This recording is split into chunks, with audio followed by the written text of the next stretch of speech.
O que parecia mais um show de orcas na véspera de Natal virou tragédia no Loro Park, mudando para sempre o destino de treinadores e animais. Número 1.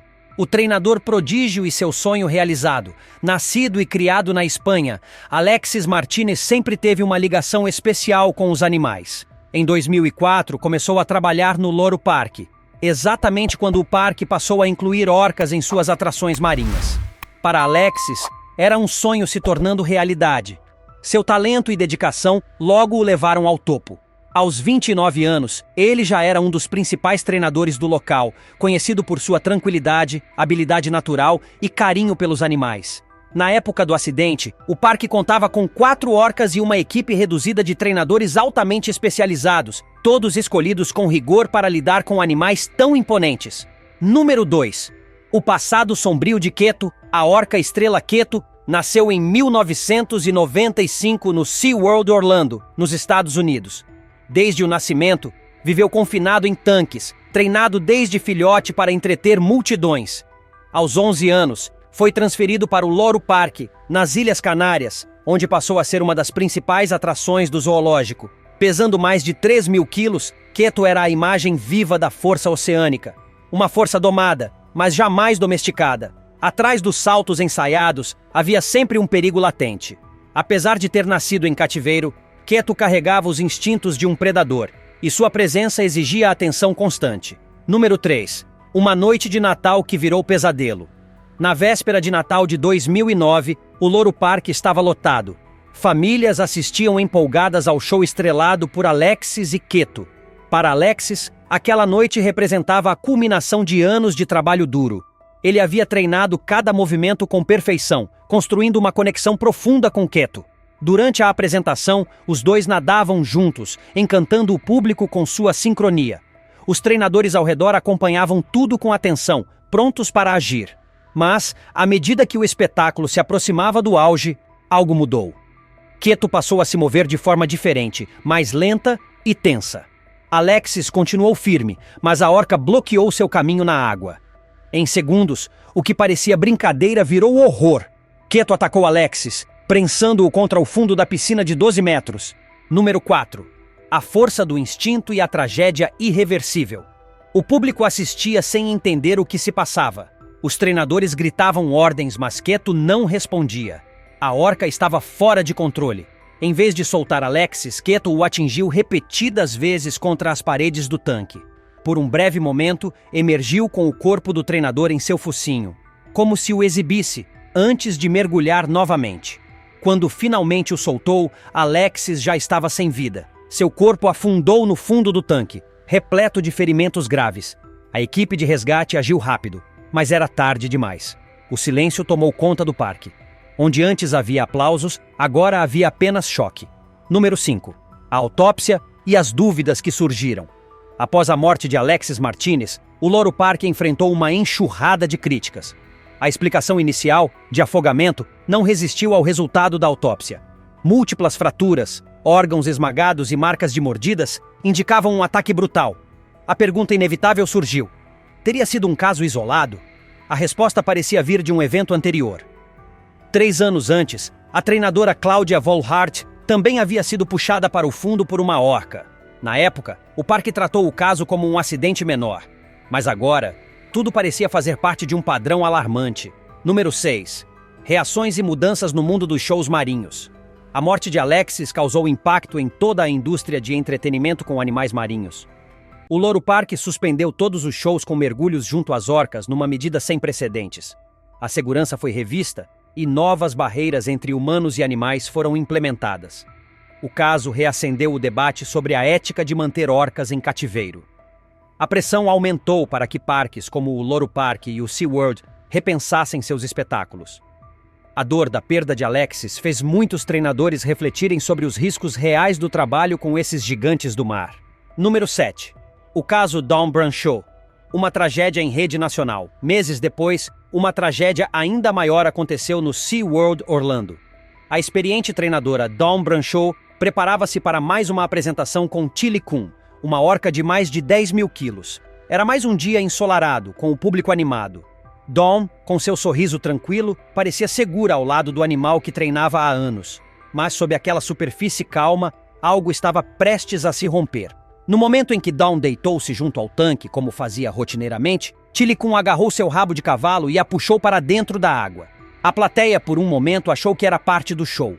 Mas os treinadores sabiam. Havia algo errado. Número 8.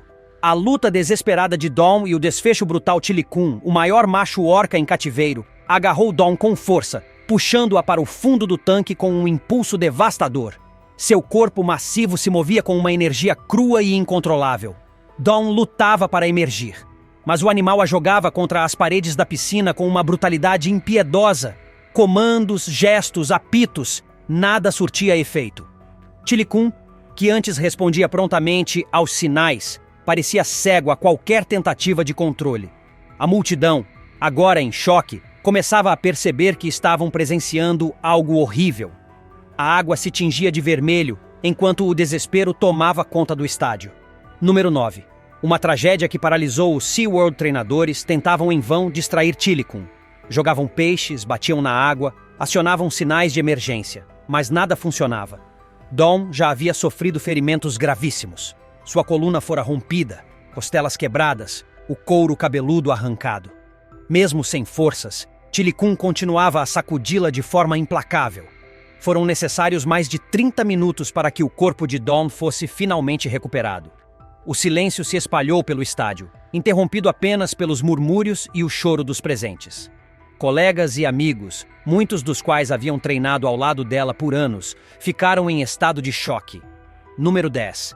A repercussão mundial e o histórico esquecido de Tilikum. Após a morte de Dawn Brancheau, a comoção foi imediata e generalizada. Em poucas horas, o SeaWorld foi fechado para visitantes, e o acesso ao tanque de Tilikum foi isolado com barreiras. A tragédia rapidamente se espalhou pelos noticiários do mundo inteiro, estampando capas de jornais, abrindo telejornais e dominando as redes sociais. O mundo inteiro assistia, estarrecido, ao desenrolar de uma história que até então estava restrita aos bastidores dos parques marinhos. Mas o que mais chocou o público não foi apenas a morte em si, e sim o que veio à tona depois. Aquela não era a primeira vez que Tilikum havia se envolvido em um incidente fatal. Em 1991, no Parque Sealand of the Pacific, no Canadá, uma jovem treinadora morreu afogada após ser puxada para o fundo por 3 orcas, entre elas Tilikum. O caso foi abafado na época, e em 1999, um homem que invadiu o parque à noite foi encontrado morto na manhã seguinte dentro do tanque da mesma orca. Esses 2 episódios, antes ignorados ou tratados como acidentes isolados, agora eram revistos sob uma nova ótica, a de um padrão perigoso. Número 11. As consequências dentro e fora do SeaWorld. O impacto da tragédia foi tão profundo que o SeaWorld não teve outra escolha senão suspender imediatamente todos os shows com orcas. A decisão foi anunciada como temporária, mas refletia uma crise interna séria. As investigações começaram imediatamente, lideradas por órgãos como o OSHA, Administração de Segurança e Saúde Ocupacional dos Estados Unidos, que buscava entender o que havia falhado nos protocolos de segurança. Internamente, a equipe do parque passou por um processo intenso de revisão. Protocolos foram alterados, procedimentos de emergência reformulados e a distância entre treinadores e orcas passou a ser monitorada com muito mais rigidez. Mas, fora dos bastidores, o debate ganhava força e amplitude. A opinião pública exigia explicações e os ativistas viam no caso de Dawn um ponto de virada. A grande questão passou a ser: é possível garantir a segurança humana ao manter em cativeiro animais com tamanho, porte e inteligência? Ou seria esse tipo de espetáculo uma ideia ultrapassada, condenada a desaparecer? Número 12. Steve Abel e a quebra de confiança com Kai. Mesmo com toda a atenção sobre o SeaWorld de Orlando, outro incidente já havia acontecido anos antes, no SeaWorld de San Antônio, e agora voltava à tona. O protagonista era o treinador veterano Steve Abel, conhecido por seu trabalho dedicado com a orca Kai. Steve acumulava quase 20 anos de experiência, sendo admirado tanto pelos colegas quanto pelo público por sua calma, domínio técnico e empatia com os animais. Kai, por sua vez, era uma orca adulta, com mais de 9.000 libras, cerca de 4.100 quilos, e 7 metros de comprimento. Era uma das maiores do parque e também uma das mais populares, em parte devido às suas performances ao lado de Steve, que pareciam harmoniosas e quase coreografadas. Mas, em 27 de julho de 2004, essa confiança foi colocada à prova. O dia havia começado como qualquer outro, com o estádio lotado e o sol forte sobre San Antônio. Steve e Kai entraram na água para mais uma apresentação do famoso Shamu Adventure Show, sem imaginar o que estava por vir. Número 13. O ataque repentino diante de milhares de pessoas. Durante o show, tudo parecia ocorrer conforme o planejado. Kai executava saltos, giros e interações no tempo certo, arrancando aplausos da multidão. Steve conduzia cada momento com tranquilidade. No entanto, no meio de uma manobra, algo inesperado aconteceu. Kai hesitou ao receber um comando. Steve tentou redirecionar a orca com sinais já conhecidos, mas a resposta não veio. O olhar de Kai havia mudado, tornando-se tenso e difícil de decifrar. De repente, com um impulso repentino, a orca investiu contra Steve com força, criando uma onda que sacudiu a estrutura do tanque. O público, num primeiro instante, acreditou se tratar de uma parte mais radical da apresentação, mas logo o clima mudou. Kai passou a empurrar Steve com o corpo, mergulhando e subindo com ele em movimentos bruscos.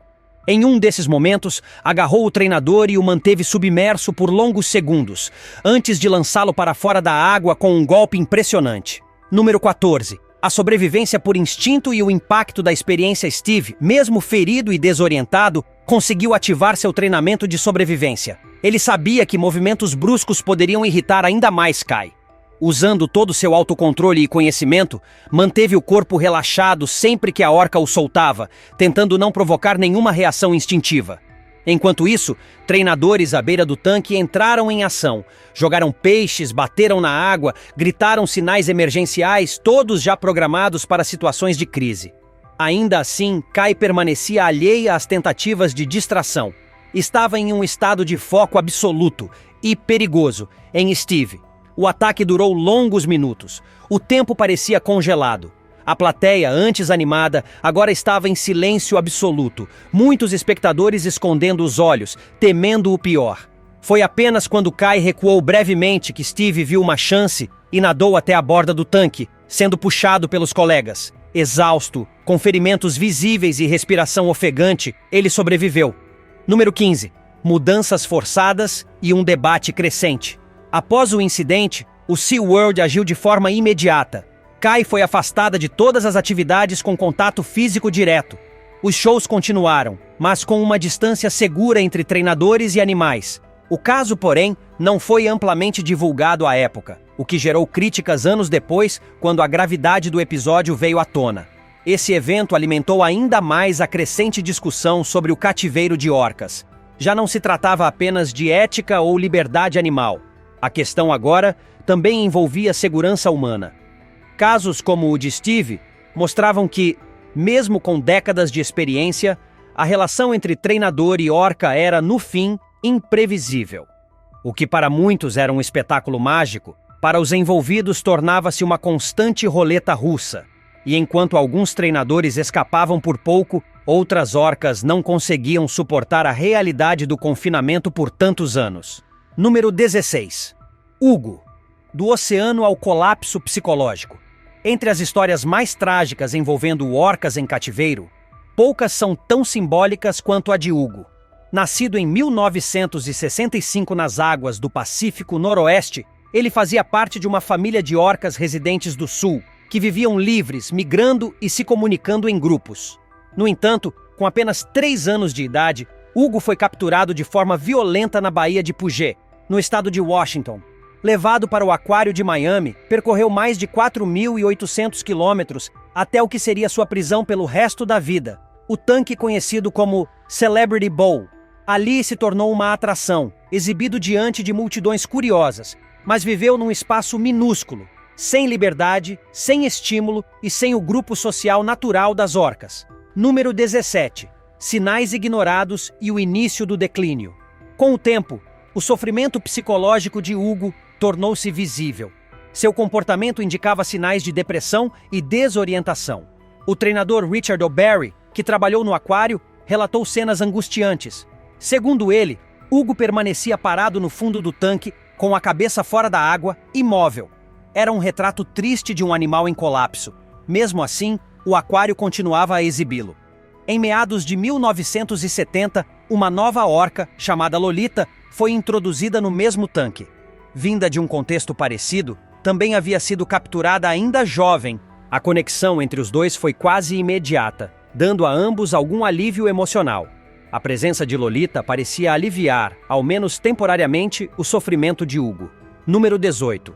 O colapso de um espírito selvagem. Mesmo com Lolita ao seu lado, a saúde mental de Hugo continuava a se deteriorar. Ele desenvolveu o hábito de bater a cabeça repetidamente nas paredes do tanque, uma prática conhecida como estereotipia, comum em animais em cativeiro extremo.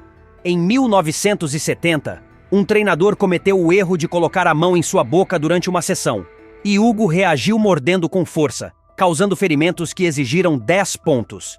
Em 1971, Hugo colidiu com tanta força contra a parede de acrílico que fraturou a região do focinho. Mesmo com tratamento, o ferimento não cicatrizou completamente, deixando uma deformação visível. Ele estava em sofrimento profundo, mas nada foi feito além de pequenos ajustes. Até o fim da década de 70, Hugo já era visto frequentemente se autoferindo. As batidas de cabeça se tornaram rotina, e os sinais de colapso mental eram ignorados pelos administradores, que continuavam promovendo seus shows. Número 19. O fim trágico e o silêncio do aquário. No início de março de 1980, o estado de Hugo já era visivelmente preocupante. Ele estava letárgico, apático, sem o vigor que costumava apresentar, mesmo nos dias mais difíceis. Os treinadores notavam que ele se movia com lentidão e passava longos períodos parado, flutuando próximo à superfície da água, como se estivesse desligado do mundo ao seu redor. Mesmo com esses sinais claros de deterioração física e emocional, nenhuma ação concreta foi tomada pelo aquário. Não houve pausa nas atividades, nem avaliações médicas mais aprofundadas. Hugo continuou a ser forçado a participar de treinos e apresentações. Então, no dia 4 de março de 1980, durante um ensaio rotineiro com Lolita, Hugo simplesmente parou. Ele deixou de reagir. Seu corpo ficou imóvel, boiando na superfície. Os treinadores chamaram seu nome, lançaram peixes, emitiram sinais sonoros, mas nada. O silêncio daquela resposta foi o prenúncio do pior. Instantes depois, a confirmação. Hugo estava morto. Um vazio tomou conta do local. A necropsia revelou o que muitos já temiam. Hugo havia sofrido um aneurisma cerebral fatal, provavelmente causado pelas repetidas batidas de cabeça contra as paredes do tanque. Era como se seu corpo tivesse sucumbido a uma pressão psicológica insuportável, acumulada ao longo dos anos. O que aconteceu a seguir é tão impactante quanto a morte em si. O corpo de Hugo foi descartado discretamente, longe dos olhos do público. Rumores indicam que ele teria sido jogado em um aterro sanitário da região, como se fosse lixo. Enquanto isso, o show continuava, e Lolita era deixada sozinha, sem companheiro, sem liberdade e sem descanso. Número 20. As consequências invisíveis do cativeiro. Apesar da morte brutal e altamente simbólica de Hugo, o aquário em Miami não promoveu nenhuma mudança significativa imediata. O luto silencioso do animal foi ignorado. A estrutura que o levou ao colapso permaneceu inalterada. Para os visitantes, nada havia mudado. Os espetáculos continuavam, os ingressos eram vendidos, as crianças batiam palmas diante do tanque onde Hugo havia passado seus últimos anos de agonia. Lolita, sua única companhia durante mais de uma década, agora se apresentava sozinha. Aqueles que a viam nadando pareciam encantar-se com sua beleza e graciosidade, mas por trás de cada movimento havia dor. A ausência de Hugo deixou uma marca invisível naquele ambiente. Uma presença fantasmagórica que lembrava, a todo momento, os efeitos colaterais do confinamento. Para os ativistas e especialistas em comportamento animal, a morte de Hugo não foi uma exceção, mas sim um exemplo claro das consequências devastadoras do cativeiro prolongado. Orcas são animais extremamente inteligentes, sociais e sensíveis. Mantê-las presas em tanques, privadas de seu habitat natural e de sua liberdade de escolha, pode provocar surtos de estresse, depressão profunda e comportamentos autodestrutivos. Hugo mostrou ao mundo que não basta alimentar um animal e ensinar truques para que ele viva bem. O que estava em jogo ali era a sanidade, a dignidade e o direito de existir plenamente. E seu fim trágico revelou a verdadeira face do espetáculo: sofrimento disfarçado de entretenimento. O que vimos até aqui não são apenas histórias isoladas de tragédias. São capítulos de uma realidade que, por muito tempo, foi encoberta por holofotes e aplausos. Por trás de cada apresentação impecável, há vidas em jogo, humanas e animais, e um sistema que precisa ser questionado. A natureza não foi feita para ser engaiolada, e por mais que se tente disfarçar com tanques gigantes e treinamentos precisos, a verdade sempre vem à tona. Esses animais não pertencem ao cativeiro. Se você chegou até aqui, já deu um passo importante: o da consciência. Que essas histórias sirvam de alerta, de reflexão e, acima de tudo, de impulso para mudanças reais.